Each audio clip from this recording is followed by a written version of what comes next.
Hi there, my name is Joannah Metcalfe and I'm the consultant aromatherapist for Base Formula.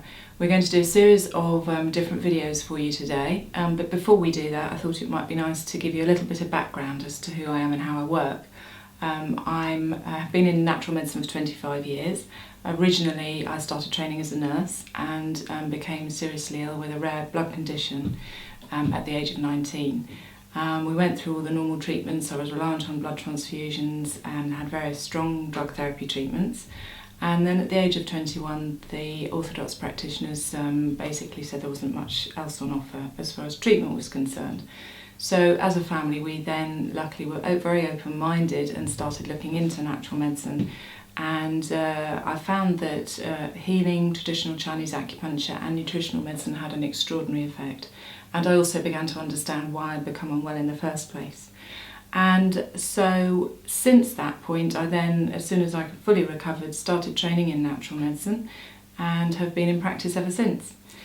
So today what we're going to do is show you lots of different small, very straightforward clips in relation to various different aspects of home treatment. But what I'm hoping is that they'll be relevant for professional practitioners as well, because none of us ever stop learning. And there'll be small soundbite bits of information. But if any of you want further information in any particular area, remember we do have a really great website with Base Formula and a questions and answers facility which I answer myself. And so if you want more information about anything that we touch on today or health and wellbeing in general, please come back to us. Okay, so first of all we're just going to make up a little combination for the face. What you have to remember when you're working on the face, and it's the same with all different forms of massage to be honest, is very small amounts of oil are sufficient. If you use too much oil for any form of massage, you're going to slip it all over the place. The second thing for any sort of massage, apart from being having a certain understanding of people's general health and well-being, because there are some contraindications, not many, but there are a few.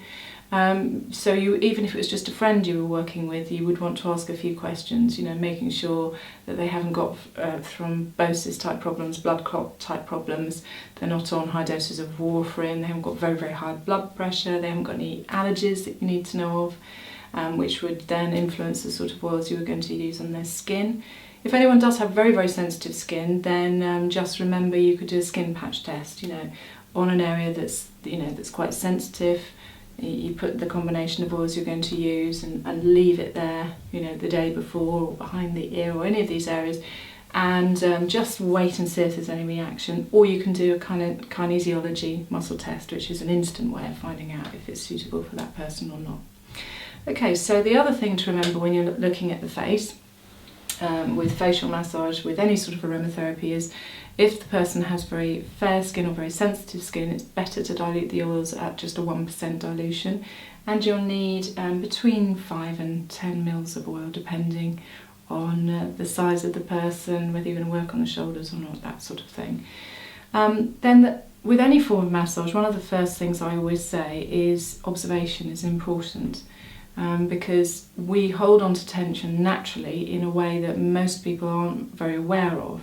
So if somebody is very, very stressed and they're suffering regularly from headaches, which is what we're going to talk about today, you'll notice that a lot of people are actually gritting their teeth and really completely solid into the jaw here in a way that they're probably completely unaware of. And then when you talk to them about it, they probably grind their teeth at night and all sorts of other things. So if you have a lot of tension in the jaw area here, then it will lead oftentimes to headaches or to other issues. What I'm going to show you today is some basic techniques and some points, also very valuable for people who suffer from sinusitis as well as headaches, and oftentimes the two go hand in hand. Remember, if somebody has recurrent sinus problems, it's often related to excess congestion in the system, which is in turn very often related to that person having too much dairy produce, too much chocolate, that sort of thing. So again, we're always looking holistically, whatever type of condition we're working with. So this is lovely Maddie, and what we're looking at first of all is obviously the type of skin that she has, what her complexion is like, and luckily it's all rather wonderful in this case. And then before I put the oil on, I'm just going to talk to you a little bit about the sorts of points we would use. If we were talking to somebody and working with somebody who first of all, I must just make this point. You'll notice my nails are short. You cannot give proper massage if your nails are long. It's just not possible to use the sort of technique that you would require for holistic massage with long nails. I mean, first of all, it's dangerous because you could scratch your client. Secondly, you just can't get the type of purchase or the type of contact that you'd require.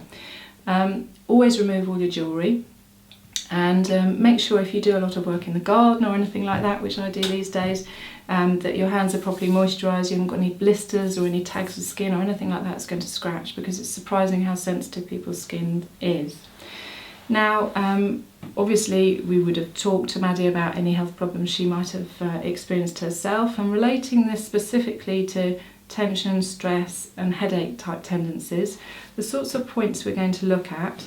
There's a wonderful headache point along the brow here. There's a little notch in the brow, and it varies with everyone. With Maddie it's about here, and if you have a headache and you work on that area there, very often it'll go. Remember, 9 times out of 10 headaches are related to either problems in the neck, tension, stress, which affects the way that you breathe, and also dehydration is a classic one.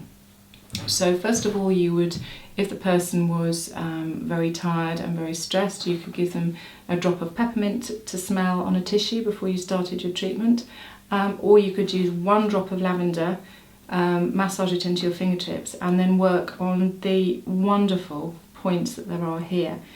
With acupressure, pressure points, the thing to remember is very often there's a natural spot to indicate where that pressure point is that is just the perfect size for a thumb or a finger. And also very often you always ask for guidance from the person you're working with, because very often they'll say, yes, that's tender, yes, that's sore, and you know therefore that that's an area that you can then gently work on until that tension starts to release. So for headaches it would be here, this area here, and then the neck, which we'll do a little bit more work on later, but I'm going to show you a little bit of technique on that area there. So what we're going to do is I'm just going to put 1 drop of neroli in 10 ml here. And remember, less is more with essential oils, as I'm sure you all know. These essences are extremely potent. Now I'm putting 2 drops of lavender, and they need to be respected. And if you're in any doubt at all as to your dilution capacities, let me just remind you, any of the strong essential oils, you only ever use 1 drop, and that would be in 30 ml, which would be eucalyptus, peppermint, any of those oils, ginger, black pepper. With lavender and neroli here, it's 2 drops of lavender and 1 drop of neroli, which would be wonderful for any skin condition. Very gentle combination, and a nice low dosage of dilution because it's going to be on the face. Always warm up your oil. There is nothing worse, apart from not having any massage at all, than having freezing cold hands and freezing cold oil slapped straight onto you, especially if you're stressed. And it's surprising how many people don't do that. In my home clinic, I either put the oil in front of the fire to warm up carefully, you don't want the thing to set fire, catch light, or I pop it on top of the radiator, and that's lovely because it gets a really nice temperature very quickly. So just putting a little, again, not too much, a little oil just so that your hands are going to slide over the face and that the skin is going to benefit from the qualities of the essential oils that you've used. Neroli and lavender are just wonderful for the skin, and both supremely stress relieving. So myself, when I'm starting facial massage, one of the first areas, as you can see, I'm focusing on is this jaw area, because it's an area that so often we do tend to clench when we're stressed. And Maddie has a tiny bit of tension in there, but it's not too bad. And then just for the sinus points, either side of the nose, and then sliding almost under the cheekbones there. And when somebody's very congested, it's almost like a milking action. And it's absolutely incredible to help the sinuses drain. And remember, very, very important, particularly if somebody's congested or is not as well as they could be, but really for everyone that has massage, even just massage on the feet, on the hands or on the face, a good two glasses of still mineral water after the treatment, because you are breaking down all sorts of toxins from the muscle fibres. And also because of all these reflex points that we have on the face, on the hands, on the feet, and the meridian points all over the body, you're doing more than you realise by activating those points. So you have to help the body to get rid of anything that you might have encouraged it to break down.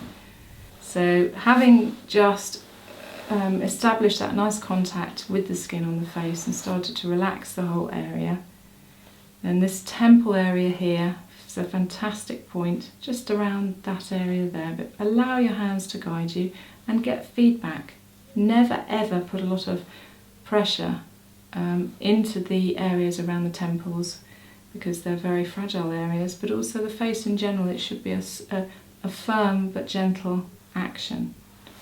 So then going up to this area at the top here, so that headache point I was showing you, along the brow, and then wait till there's like a notch along the brow. With some people it's in a slightly different area with each side, so it's really obvious on this side, and there it's about there. And then another lovely technique to help people release tension and headaches is to cross over the thumbs, and then just gently but firmly depress all along the centre of the forehead there. So it's just giving you some ideas. Understanding that we do, when we frown and concentrate hard, we can build up a lot of tension in the top parts of the brow as well, and the temples. So you can also just gradually ease up the tension along there by using these sorts of techniques, and soothe and smooth the muscles out. And I think probably one of the most important things to remember when you're working on facial massage is that does include the head. And again, people who are very stressed, you'll find their scalp, Maddie's is lovely and it moves very easily. She's not an incredibly stressed individual, clearly, and not today anyway.